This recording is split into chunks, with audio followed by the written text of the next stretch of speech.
On a terminé dans l'exercice de travailler sur le contenu.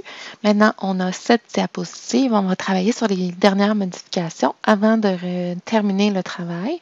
Donc, la première modification, c'est de changer l'ordre des diapositives afin que le graphique qui se retrouve en ce moment, la diapositive 4, devienne la dernière diapositive. Donc, c'est possible de le faire en mode d'affichage normal. Dans le volet des miniatures, je clique sur la diapositive que je veux déplacer et je glisse à l'emplacement désiré, donc à la fin de la présentation. La diapositive 2, j'aimerais la masquer pour qu'elle n'apparaisse pas automatiquement dans le diaporama, mais qu'elle soit toujours accessible.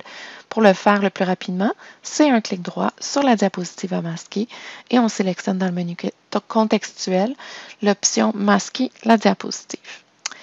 Maintenant, je vais appliquer une transition au choix, mais identique partout, avec un son et le passage à la diapositive suivante automatique. Donc, dans l'onglet Transition, je sélectionne une transition que j'aime. Ensuite, je peux changer toujours les options. Si je voulais plutôt pousser vers la droite, par exemple, comme ceci, je pourrais choisir une option. La plupart des transitions offrent des options. Maintenant, même si ce n'est pas recommandé, je demande de mettre un son d'appareil photo. Donc, généralement, on ne va pas ajouter de son à notre transition. C'est plutôt dérangeant.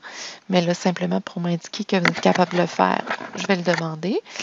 Et je demande aussi de cocher après 5 secondes, je veux que automatiquement la diapositive suivante s'affiche.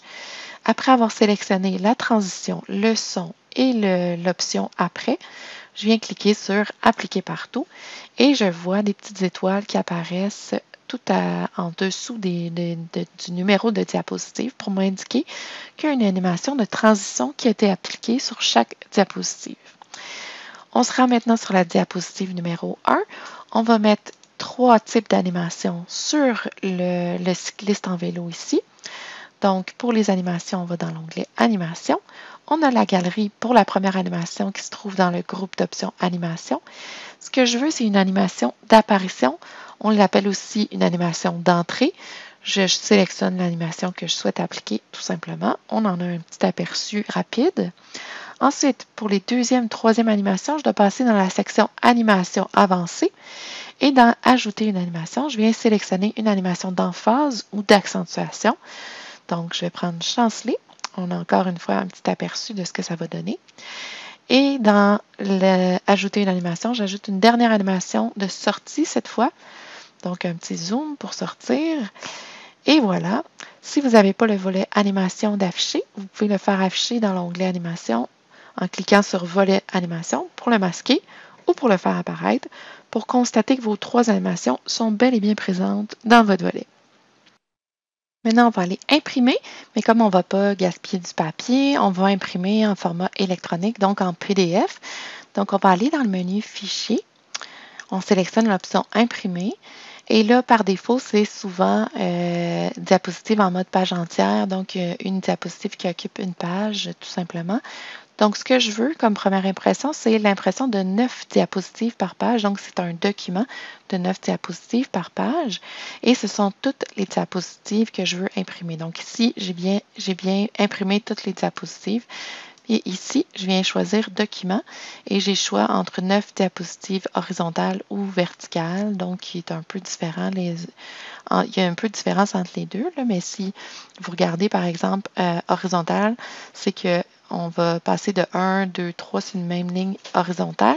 Et si on choisit 9 diapositives verticales, on va passer de la diapositive 1, 2, 3 verticalement. Donc, je vais choisir 9 diapositives horizontales et dans les impressions, plutôt que d'imprimer en papier, je vais choisir une imprimante PDF. Dans mon cas, c'est Adobe PDF qui fonctionne bien. Et je clique sur Imprimer. Il va me demander comment je veux nommer mon fichier qui va s'imprimer. Donc, là, ça va être le nom de la présentation au complet. Et j'enregistre donc. Ça prend quelques instants afin qu'il crée le fichier. Mais une fois qu'il a terminé, il va m'indiquer par un petit message que l'impression s'est bel et bien déroulée et le fichier PDF va s'ouvrir de lui-même. Donc, j'ai la mention comme quoi ça s'est bien déroulé et j'ai le fichier qu'on peut voir apparaître comme si c'était imprimé sur du papier. Ce serait exactement ce qu'on obtiendrait dans l'impression d'une imprimante papier.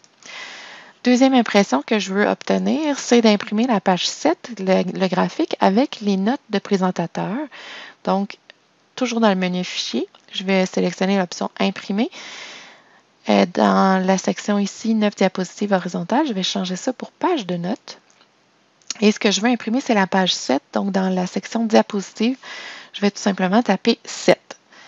Et je vais voir la diapositive 17 donc, qui va s'afficher et je vais l'imprimer encore une fois en version PDF en cliquant sur le bouton Imprimer.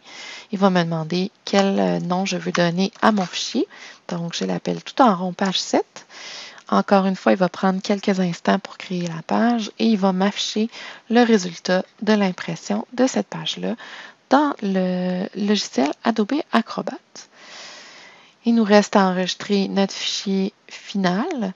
Donc, pour le remettre sur le réseau.